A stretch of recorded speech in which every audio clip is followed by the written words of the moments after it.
This is the third session that we are doing, and this is just great to see the whole community coming together. I know that some of you actually work now, and some of you have like so many other things going on, but you find the time to join us. Thank you so much. This is just great because I already see so many people already ask me questions. So I want to just say briefly, I will go over the agenda for a second, and we will have time for Q&A, and we'll have time to hear Ms. Livni. We're going to start in a minute.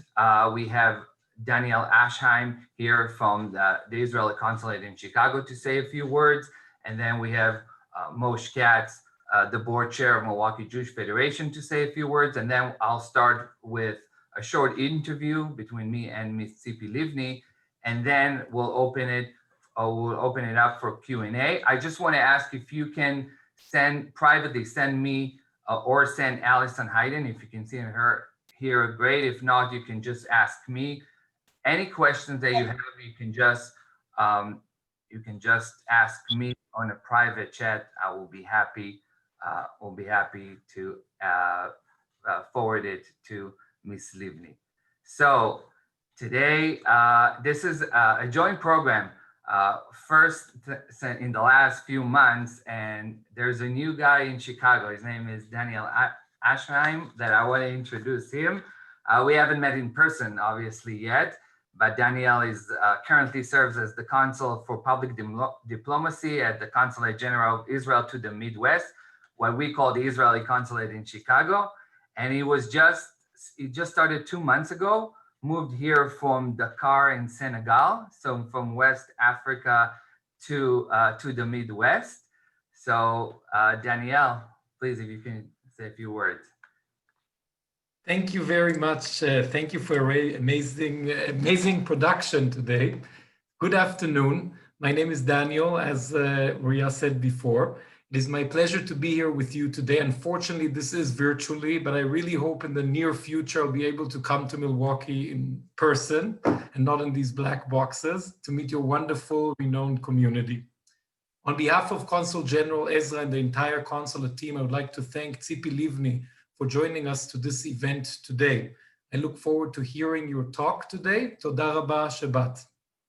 And I would like to thank the Milwaukee Jewish Federation for organizing this important and relevant program. A special thanks for you, Uria, for initiating this program. Look forward for more in the future. As Uria mentioned, I served in Africa for 2 years as the Deputy Ambassador to Senegal, a Muslim country, and 4 other countries in the West African region. In this present post, a personal priority for me will be connecting people to the real Israel, the diverse Israel, the pluralistic Israel, the exciting, innovative, and creative country. And I think this event is one that exemplifies this. In Israeli politics, the key is no matter what internal domestic politics brings, we strive to maintain a strong US-Israel alliance. The special bond between the Israeli and American people and the 2 nations will remain based on shared values, economic partnerships, strategic cooperation, humanitarian assistance, and cultural ties. And to you, my friends in the Jewish communities, I would like just to say, it is legitimate to have disagreements at times and see certain things from different perspectives. However, one thing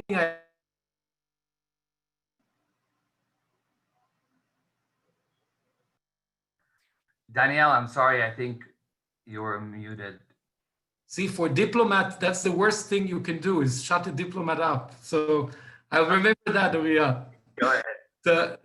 So I just wanted to say, so regardless whether you're a liberal, conservative, Republic, Democrat, Reform, Conservative, Orthodox, Reconstructionist, or any other affiliation, be involved. Don't be indifferent to Israel. Care about Israel. Visit Israel. Argue with Israelis. Connect with Israeli support. Eventually, we are one large mishpucha, one large family. Israel will always be there for you, will always be the one and only Jewish state for all Jews around the world. Thank you very much, and I hope this will be an interesting discussion. Thank you, Danielle. And now I want to ask from the board chair of Milwaukee Jewish Federation, Moshe Katz, to say a few words. Thank you, Uria. Daniel, welcome to the Midwest. I know a great store in Milwaukee. You can buy yourself a wonderful warm coat because you're going to need it coming from Africa. So anytime you want to call me, I could go. Will do. Thank you. Thank you all. Thank you all for participating today. This is spectacular. I'm now seeing 76 people participating in this. Ms. Livni, you are bringing out the best of the best up for this crowd. We are all passionately in love with Israel and here for all the right reasons. Thank you for doing this and thank you for being part of this. Danny, you're following in a long line of some pretty spectacular people in Chicago. I got a chance to just sit across from one of them this last 2 weeks ago when we came to Chicago to the consulate to actually pick up my son's Israeli passport. So Mazel Tov is to our family. We have one more Israeli amongst us, which is just awesome. The Milwaukee Jewish Federation has a ridiculously and wonderful long history of love for Israel, dating back to our first Shaliach in Milwaukee, Uri Israeli, back in the 1960s, whose grandniece and nephew are now playing with my children. 3 generations of family in love with us, with our Shlichut program. We are the longest running Shlichut program in America, for that matter, or even around the world. Our leaders were leaders in the best of places, whether it was Marty Stein, involved with bringing the Jews of Ethiopia to Israel, or Esther Leah Ritz in her day, dealing with all of the wonderful work that they did. Lloyd Levine is probably the oldest person on this phone call right now whose love for Israel dates back for as long as I've been saying all this going on. And actually, if I look around from screen to screen, I'm sure I'll find others. This is a community committed to Israel, a community committed to our love for Israel and our passion for it. As Daniel, as you suggested, regardless of where we are politically, our passion and love for Israel is unwavering. Again, Ms. Livni, thank you so much for doing this. Your work and tireless passion for our beloved Israel is endless. You have a long road ahead of you, Arukah derech lechirut, as our friends used to say. So you've got a long road ahead of you. Please don't stop. You've been wonderful along the way. It's been an honor watching you, really from strength to strength. Uria, I'll pass it back on to you. Thank you for doing this. Uria, I want to say in front of this large group and many more, you have been exceptional as a shaliach. We cannot ask for better during these times. You've brought Israel to home, Israel to Milwaukee in a manner that we really could not do in any better way. I've loved being a part of this. Artist series has been spectacular. And God willing, when this is all done, we'll go to Israel as a group, as a large family, really Milwaukee, really phenomenal. How great would it be if all of us would be on buses to Israel or planes to Israel and buses in Israel, God willing, during your time as our shaliach. Thank you all for being here again today. Bezrat Hashem. Thank you so much, Moshe. Thank you so much for your kind words. And now, Ms. Tzipi Livni. Tzipi Livni is the former Vice Prime Minister of Israel, Minister of Foreign Affairs, and Minister of Justice. She served as a member of the Israel National Security Cabinet, and she was Israel chief negotiator of peace between Israel and Palestine during the last 2 rounds in 2008 and 2013. Ms. Livni was the leader of the centrist parties, including the largest party in Israel, and is a strong voice for keeping Israel democracy nature. And in 2007, Ms. Livni was recognized by Time magazine as one of the 100 most influential people in the whole world. So, Ms. Tzipi Livni, thank you so much for joining us. I just have to unmute you. Thank you so much for joining us. Thank you for being here. It's just great to see so many people, and it's great to see you today. And I wanted to talk to you today because when I look at your political and personal journey, I know that 1995 was a special year for you. It was the year that you started your political journey. But I want to start with you with the question that I ask everyone that I interview in the last couple of months is, what do you remember from November 4th, 1995, the day that Rabin was killed by Yigal Amir? Well, I will start in sharing with you what happened a few weeks before that. In Yom Kippur of 1995, I decided to join politics as a one-day decision. And it was after Oslo Agreement was signed, And I was born to a political home. Both my parents were in the Irgun. They fought for the establishment of the State of Israel. They are the first couple that got married in the independent states of Israel, believing in greater Israel and in the rights of the Jewish people on the entire land. So, and I was a lawyer by profession. I was not thinking even about joining politics, but yet the discussion and the split amongst the Israeli society was something that I felt that I am caught in between, because on one hand were my friend on right wing in Israel speaking about the rights of the Jewish people on the entire land, that they need to keep the entire land.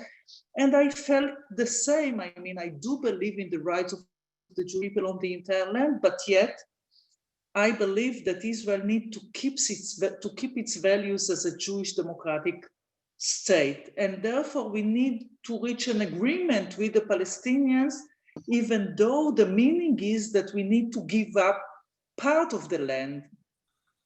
So I felt that on one hand, yes, we have rights, but yet we need to achieve an agreement, peace treaty with the Palestinians in order to end the conflict. But I was a lawyer by profession. I read Oslo Agreement and I said, okay, it should have been better.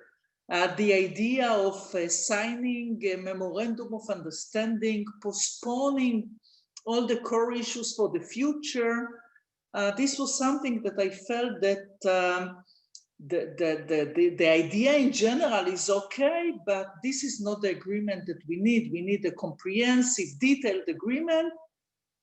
But I felt that my voice was not heard, because one camp called himself the camp of peace, talking about the other camp in terms of they want war, they are not thinking about peace, while on the other hand was the camp of the land of Israel, or greater Israel, speaking about the camp of peace, like what they want is to appease the Palestinians, they just want to give them everything without getting what we need. And since my voice was not heard, I had this family discussion. Basically, I spoke with my husband. My children were at the age of 5 and 8. And I said, okay, I'm a lawyer. What I'm going to leave them? I mean, bank account, it's nice, but it's not enough. What kind of state, what kind of country I leave my children? And I felt that this is time to join politics, and I decided to jump, well, some would say to the pool, some would say to the swamp of Israel politics. And just a few weeks later, Rabin was assassinated. And it was something that really shook my world. And I was not there in Rabin Square when he gave his speech, because I didn't vote for him. I decided to run in Likud party. But it took me 10 years, and I was invited as the Minister of Justice, representing the Likud, to speak at the Memorial Day of Rabin in Rabin Square. And what I said there, I wanted to say 10 years. And I said, yes, I didn't vote for Yitzhak Rabin, but he was my prime minister. Yes, he signed an agreement, but Israel is a democracy. And therefore, we needed to adapt this agreement and to move forward accordingly. And when he was shot, he's the prime minister of Israel, which is my state as well. And we should learn how to speak to each other, even when we have different opinions, and we have. And what this assassination tried to do is to kill Israel's democracy. And we need to preserve and cherish Israel's democracy, and to find a way to have the discussion, which is really quite emotional. It's about life and death. It's about the future of the state. But we need to learn how to have this discussion. And frankly, unfortunately, looking at what's happening in the Israeli streets these days, I'm not sure that we learned the lesson as we should. But so can you specify about what kind of Israel do you remember in 1995? What do you remember from the streets of Israel? You're starting your own political journey. What was the feeling on the Israeli streets back then? As I said, what happened before the assassination was that you have two camps, two waves, one against the other without listening. And nobody said, okay, it's not about who loves Israel more. It's not about who believes in the rights of the Jewish people. It's not about, but it's about what is the best way to look at the realities on the ground and to make a decision. And the day after the assassination, it was a blame game. Basically, the questions that were asked turned from left wing to right wing, blaming for the entire situation. And it took some years until we could speak about it, discuss it, share feelings, and understanding that while we can have different opinions about the situation, about the future, about what needs to be done, we all patriots, we all love our country, but we think differently about what is the best steps and decisions for the future of our country. So my next question is, I think like your political journey for 24 years, you've been through a lot, but my question is, I think from what I hear from you and from your ideology, you try to find the center, what we call this, I don't know if it's like center party, or like find the center in the mainstream in Israel. Do you think during that journey, you can say now you found it? You think it's out there? There's a way to establish a real center in Israel? Well, firstly, my first interview on television was a few weeks after the assassination. And I was, I ran in the primaries in Likud, and on the other side was Shimon Sheves, who worked quite closely with Rabin. And I said in my first interview that Oslo Agreement was signed by a legitimate government that was elected in a democratic state, and therefore we need to adopt it. I believe that we need to negotiate in a different manner, but we cannot ignore what the government did. And therefore, what I represented then was basically what you would call now center of Israel politics. Because I don't believe that central parties, the meaning is that between left and right, there is a kind of a vacuum in which you build or establish a party, and you can, ask for voters to vote for you because you are not left, neither right. This is not the situation. I believe that representing center in Israel is about being the hyphen between Israel, the character and the nature of Israel as a Jewish democratic state, when these two values are living in harmony, not in contradiction, and not one above the other. As was written in the Declaration of Independence, that Israel is the homeland of the Jewish people, a place in which the Jewish people represent our rights for self-determination in a state of our own, but yet with equal rights to all its citizens. And therefore, I believe that in every legislation, hopefully future constitution, we need to keep these values together. And being in the center, in a way, is being the hyphen between Jewish democratic state. And when I speak about Israel's security and the need to achieve peace, you don't need to choose between peace or security.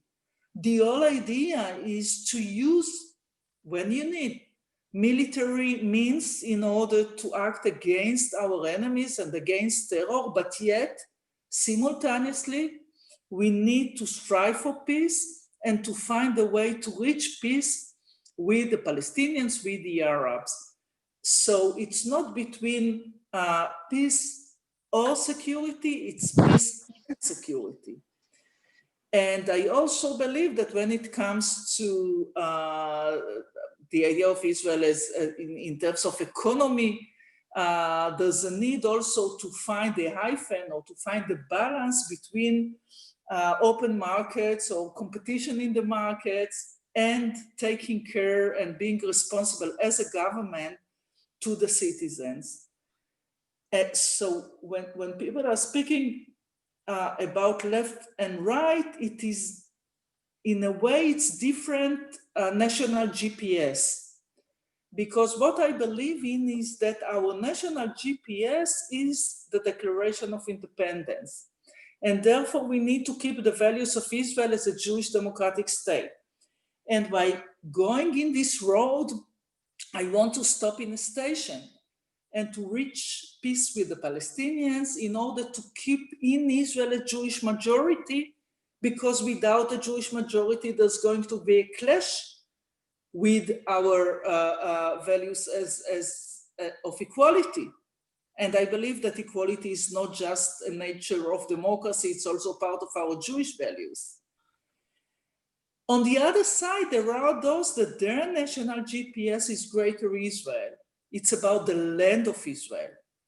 And when I'm speaking about Judaism, for me, it's from a national perspective, being a nation state of the Jewish people. For others, more right-wing, it's more about religious state, halachic state to the extremists or the ultra-Orthodox. While I believe that when we are speaking about Judaism from a national perspective, the meaning is that the state of Israel should respect all the streams in Judaism. And we need to be open and to listen and to have this kind of discussion between Israel and the world Jewry. And I know that in the last years, there is, in some of the communities, erosion. And I know that some young people feel alienated to the state of Israel. And my feeling is that when the grandparents cried with joy when the state of Israel was established, and their children felt horrified when Israel was under attack in Yom Kippur War and other wars, sometimes their children look at Israel and say, okay, what is it? For them, it's the obvious. And therefore, I believe that we need to have a new dialogue between Israel and the world Jewry. It's not the old dialogue of, okay, we will be your safe shelter in case of anti-Semitism and you will contribute. This is the old dialogue. We should have a completely different dialogue, speaking about values. What does it mean to be a Jewish state? What are the Jewish values that we need to preserve? Now, we have this discussion in Israel, and we have a split amongst the Israeli society. But I believe that speaking about unity, let's not speak about everything that would make maybe discussion and would split the society. No, let's speak about it. Let's speak and make the decisions. And I believe that this is a dialogue that we should already or also have between Israel and the world Jewry. But my question is, you retired last year after 24 years in politics. The Israel that when you entered politics in 1995, there was one Israel. What kind of Israel you left when you left the political life in 2019? And I'm saying all those ideas about, combination of democracy and Jewish, talking about peace, was those values are still out there in Israeli society today in 2020, or was that one of the reasons that you decided not to continue in your political career? Speaking openly and honestly, I think that what was obvious when Israel was born is not obvious today. And I think that we, for a while, when I joined politics and there was a split in the society and Rabin was assassinated. And after that, there was more and more Israelis supported the idea of two states for two people, supported the understood that we need to achieve peace, that there are some compromises that need to be agreed upon. And it was clear that Israel is a Jewish democratic state. But underneath the surface, there was something that was not discussed. And this is what is the source of authority for our lives. Is it the law, or is it the halakha? Who is more, should we listen to the Supreme Court, to Bagatz, sitting as a court for justice, or to the rabbis? It was underneath the surface, and I think that now we are facing a clash. And unfortunately now in Israel, some of my friends from center left, they feel that speaking about peace is becoming, it was delegitimized, or speaking about democracy, it is being perceived as something that is not, it's not the bon ton, it's not,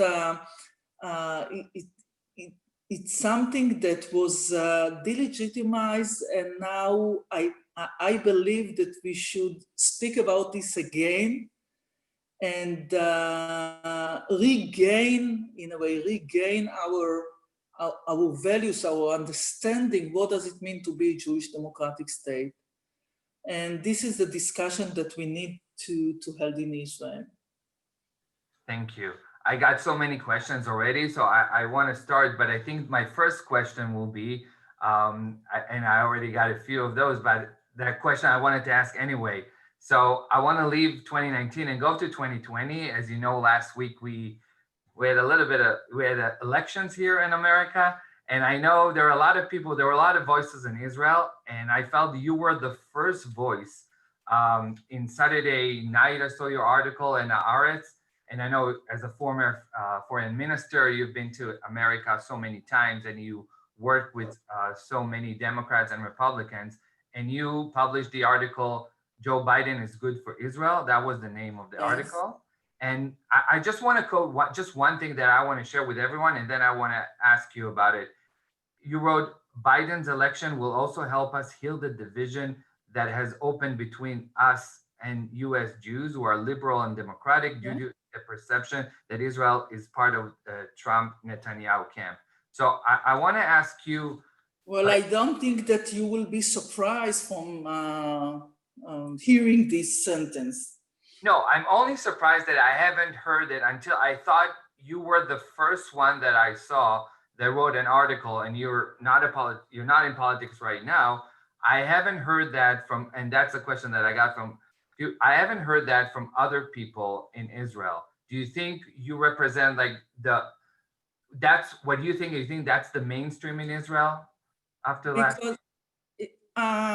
Since after quitting politics, I spent a few months in the States. I was a fellow at Harvard Kennedy School, and I met lots of friends, Jewish friends, living in the States, and feeling that since that the division is like, on one side you have Trump, they didn't vote for him, they were quite against what he's doing to the United States, while Trump tried to say that those who love Israel need to support him. So if they don't support him, so they don't love Israel enough.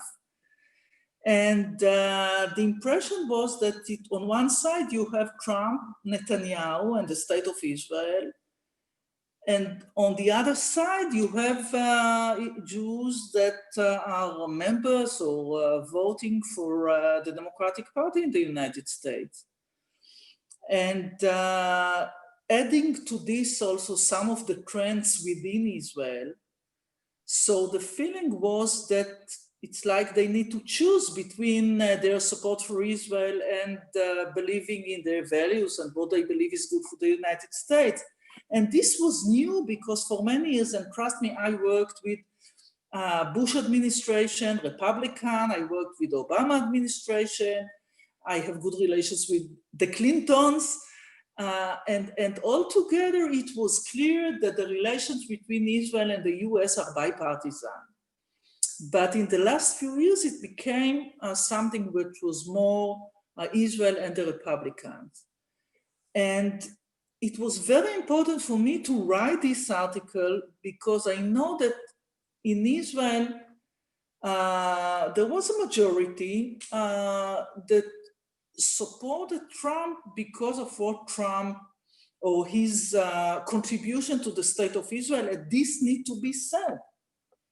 I don't want to ignore this, and I believe that all of us are quite grateful and appreciate what the Trump administration did, and it's not only moving the embassy to Jerusalem and recognizing Golan Heights. I believe that the peace and normalization between Israel and Gulf states is really a game changer in the region.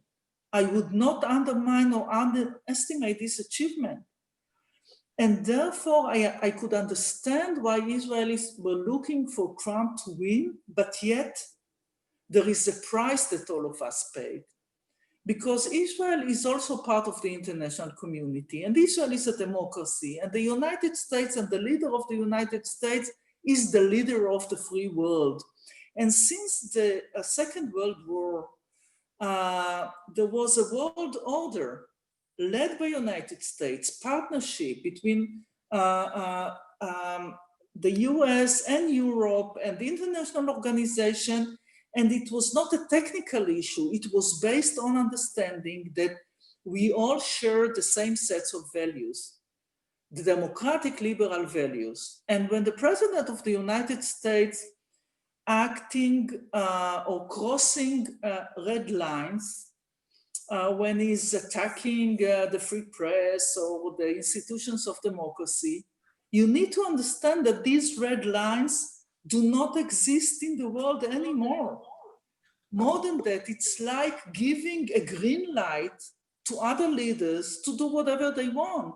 And what we are facing in Israel in the last few years, it's the same. It's like you have the same tweets in English and in Hebrew, acting against the press, against Supreme Court, against law enforcement, all this smearing your political opponents.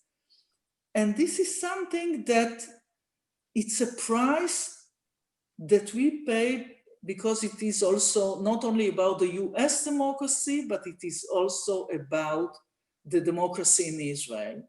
This is one thing. And secondly, since I believe that Israel as a Jewish democratic state need to reach an agreement with the Palestinians and separate ourselves, we don't want to annex the territories. We don't need millions of Palestinians as part of Israel because the choices between one state between Jordan River and Mediterranean Sea or two states for two peoples. And by signing the agreement with Gulf states and others, which is really good news. On the other hand, they abandoned the Israeli-Palestinian conflict. But it's not a Palestinian problem, it is our problem that need to be addressed, and not by annexing the territories, but trying to find a solution. And this is something the Trump administration completely undermined. And therefore, I believe that this was the time to say thank you to President Trump for his contribution to the state of Israel. And he did, and I appreciate it. But now it's time, President-elect Biden said that he wants to heal the United States. So I believe that it's time to heal the world and also Israel. And therefore, I believe that what Biden represents, the values he represents, or as I said also, I wrote in the article and I said it also in the CNN, it's time for the leader of the free world to be a mensch. So I think still in Israel today, you're one of the only few people who are still talking about Israel and the Palestinians and their relationship and mention the word peace. I think you mentioned it also in Channel 11. I remember a week ago that you say nobody used the word peace, shalom, like in Israel in public, I think in our, I don't know, political system. But adding to that, I know today passed away Saeb Erekat, and a couple of people are asking, Saeb Erekat was one of, I would say, Israel partners, and from the other side, from the Palestinian side, he was a diplomat. So he was the one that you were negotiating throughout the years. So the question is now from the Palestinian side, Erekat is gone, and I don't know who's coming, who's next for, reaching out to the Israelis. Do you still, and I know you keep saying that, and I'm asking, is there still a way, do you think, to sit down Israelis and Palestinians and have a future agreement? I negotiated twice. I was saddened by the death of Saeb. We negotiated for 100 hours, and while representing two different peoples, we created also friendship in our relations, in an understanding, as Saeb once said, she is a tough negotiator, but it's better than non-negotiator, and vice versa. But Israelis are asking or are saying that there is no partner on the other side. And I negotiated twice, and unfortunately, we didn't reach an agreement. But I do not represent the Palestinian side saying, yes, there is a partner. I don't know. They missed opportunities during the road. Since 47, they missed opportunities. And also in 2013, Kerry's plan, Obama plan, was something that they should have adapted and they didn't. But the real question that we need to ask ourselves is not whether there is a partner on the Palestinian side, but what do we need and what do we want? And when we understand that our goal, our GPS, our ways is Jewish democratic state, and we need to stop in a station and reach peace, when there is no partner on the other side, when there are problems on the other side, when we cannot find a leader that would make the compromises that are needed, I'm talking in terms of ways or GPS, so it's traffic jam. So we can wait. We can find also other ways to reach the same destination, but we are not changing the destination. We are not building more and more settlements that would be in the end bumpers on our roads, that would make it impossible for us to reach our destination. So in general, the discussion in Israel should not be about whether we have a partner on the other side. Hopefully we'll find one. But what are we doing in order to keep the door open, to keep the road open so in the future, we can reach the same destination? I do not suggest that, give me a Palestinian leader and we will reach peace in few hours, few minutes, few days, few months. No, it's too difficult. And the situation on the ground, it's quite problematic. But let's decide for ourselves. I mean, Ben-Gurion decided to adopt the United Nations resolution in 1947 and to establish the state of Israel, even though the Arab world didn't accept it, because he was thinking about what is good for the state of Israel and what the Arabs are going to get. Not about that he was thinking, but about what we need. But unfortunately, as part of, the populistic discussion in Israel also, peace, it looks like, this stuff that would never happen. So let's annex some of the territories. Let's build more settlements. There is no hope for peace in the future. And it's a world of images and perception. And I believe that those of us representing the need to achieve peace do not represent the Palestinian cause, but the Jewish democratic idea of the state of Israel. Thank you. I got so many questions. I want to choose two that I'm going to share with you before the end. One, the question was, is it possible to maintain a Jewish majority and have a Jewish democracy in Israel? if the Arab Israeli population suppressed of the Jewish population? I guess if there is more Arabs than Jews, we still maintain a Jewish majority. When I'm speaking about peace, I'm talking about ending the conflict based on 2 states for 2 peoples, not just 2 states, but 2 states for 2 peoples or 2 nation state. And why is that? Because we have a national conflict.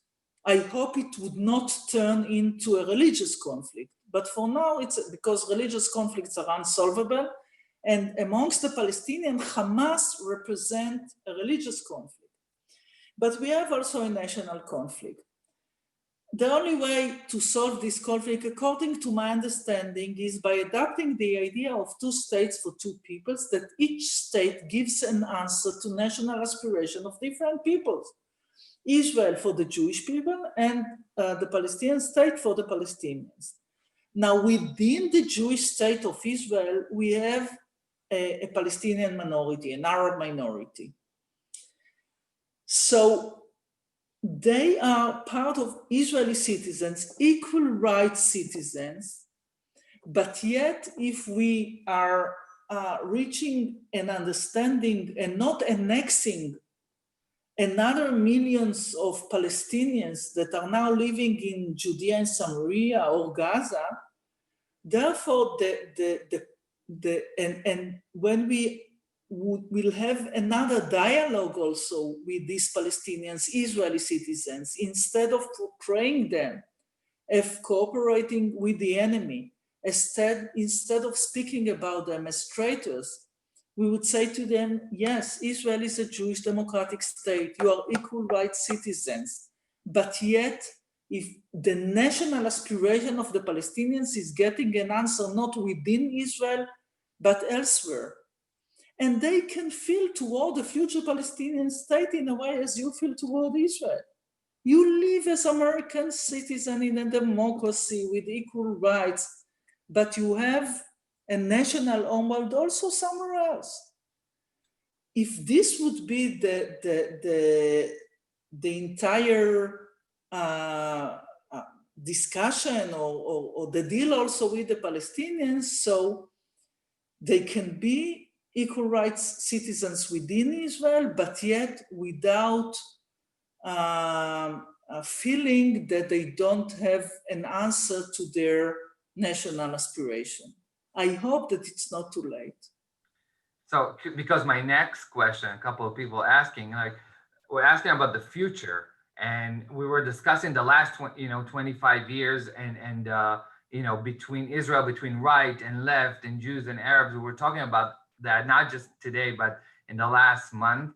When you're thinking about the future, or the next decade, or 2 decades, or the next 25 years of Israel, do you see as a nation, as a state, do you see us coming up together and either living in peace with, not just living in peace with the Palestinians, but living in peace among ourselves? Well, it depends. It depends on decisions that will be made. I'm realistic enough, and the situation is not bright, but yet I hope, and I'm optimistic enough because we need to have this hope, and I think that people would understand that this is the decision that we need to make. I believe in something. It's not just about Israel. I'm saying it looks like there's a clash between globalization and nation state. And what I believe is globalization. Israel as a nation state of the Jewish people, but also part of the international community. The good news is that we really see the beginning of a regional peace. And I think that this way or the other in the future, we need to give an answer also to the issue of these millions of Palestinians living in the territories in Judea and Samaria. It cannot be an open issue forever. And therefore, I hope that it will be solved in a manner that would keep the values of Israel as Jewish democratic state. But frankly, there's a need for a work, political work and ideological work to be done amongst the Israeli society, different parts of the Israeli society. And how do you see your personal future? Like you ended your political career. I think that it was agreed before that Not for politics. question will be asked about me and politics. No, just Yes. okay. It doesn't necessarily mean politics, but just so. First of all, I want to thank you. I want to thank you so much for joining us. COVID is giving us so a lot of problems, but it does give us opportunities. And one of those opportunities that we can interview now. I know it's almost midnight in Israel, so the fact that you took the time between 11 p.m. and almost midnight in Tel Aviv to interview with us here in Milwaukee. We can't wait for maybe one day to host you here in Milwaukee. And I'm telling you, Hope so. I'm sure you've been in the Midwest at some point, but if you have a chance in the future to visit Milwaukee, I'm telling you, it's the best Jewish community. So I want to thank you so much for finding the time and being with us today. I want to thank the whole community for coming together for this event, for joining us. And I know a lot of you joined us the first two sessions. This was by far, so well attended. Thank you everyone for joining us. And I just, if you want to. And since this is, I don't want to speak about myself, but since Golda Meir was from Milwaukee, and now you have also a new vice president as a woman. I think that, and this is for all the women that are part of this Zoom. I think that this is an era for women in power. It's the end for Me Too as victims, and it's time to speak about Me Too in power. It was not personal statement. In general. Totally, legamri. So, toda rabba. Thank you all very much. I hope you can join us on our future events. Our next and last event about Rabin will have the screening of the movie Incitement, Yamim Noraim, with a conversation with the main actor, Yehuda Nahari Alevi, who plays Yigal Amir in the movie that won the Ophir Award, the Israeli Academy Award. That will be in 2 weeks. You'll see all the information very, very soon. Toda rabba, Laila Tov. Toda rabba. Thank you. Thank you, Ms. Livni. Thank you, everyone. Thank you.